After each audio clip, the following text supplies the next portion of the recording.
Jonathan Barratt is Managing Director at Commodity Broking Services. Jonathan, good morning. Thanks for joining us.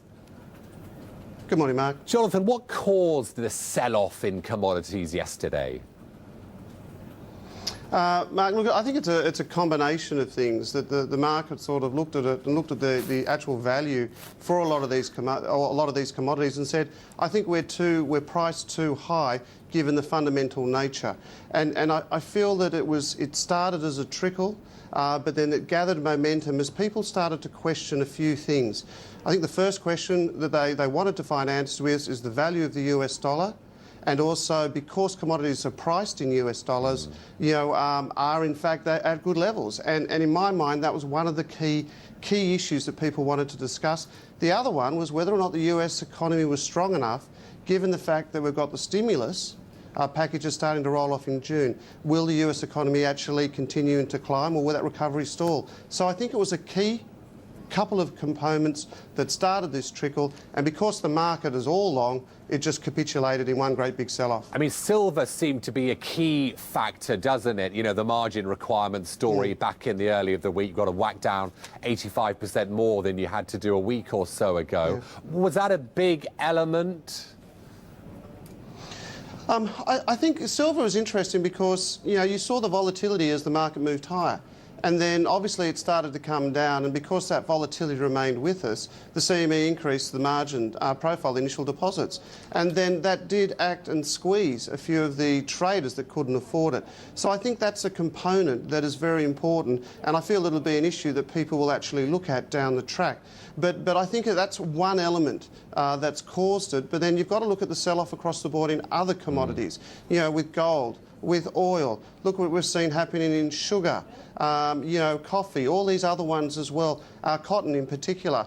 You've seen massive sell-offs in those commodities as well. So the sell-off we've recently seen is just in the major ones that we focus on daily. Is it a correction, Jonathan? How would you categorise it? Are we entering a bear market in commodities? I know you've told us about the reasoning, but what about where we're heading next? Look, I think you've really got to selectively look at it, okay? Because there's some commodities, such as the primary imports, your oil, which I still think have a bearish tone to them. I really feel that oil in itself can continue to go lower, as with some of our other base metals, copper, nickel and zinc. How low? Give me some figures. How low? How low for oil and copper, some of those base? Yeah, when I look at oil at the moment, one thing the market's not focusing on is obviously what happens in Libya when that issue is solved. 1.4 million barrels come on the market, or potentially will. Oil in itself, I think, can head down to US 90, maybe even at a touch US 80.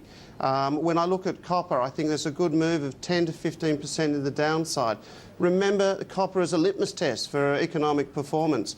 And when you've got the growth markets, the growth economies, India and China starting to slow down, and the US not finding that traction, then it'll be played out in the value of those primary imports. So the oils, the copper, the energy sector under pressure, but other commodities, I think, are reaching some very good value. And you like gold, don't you? You like gold, don't you, Jonathan? Yeah. Does that tell me that you're worried about inflation? You're worried about dollar debasement? Are those the key factors there?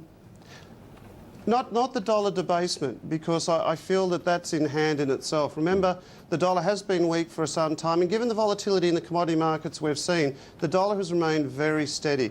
One of the key concerns I am following at the moment is that inflationary aspect of the market. We've got demand pull inflation in emerging economies, we've got cost push inflation in America, and trying to work out what's going to happen there is important, because even if commodities come under pressure, more people have more money to buy more. So as a result of that, you'll probably find that inflation pressures still will remain with us. As a result of that, gold on a dip, sub 1,500, obviously we're below it now, and even down to that 1,450 area will still, in my mind, represent a good opportunity to buy gold. And just coming back to silver, Jonathan, I mean, we can't forget, yes, it's fallen 20% this week, but it's doubled over the last year. You think go short now, silver? Is that the trade? We're still long the gold-silver ratio. We're long gold and short silver. Because of the volatility, we believe it's probably safer, unless you've got deep, deep pockets and nerves of steel, to actually trade the spread market rather than outright in silver, just purely because of the volatility. The gold-silver ratio went down to 28-29, and then it's now back up to close to about 40. So in trading that market, if you are trading it, I'd probably suggest to go the gold-silver ratio. But silver on a dip, I think, still looks good.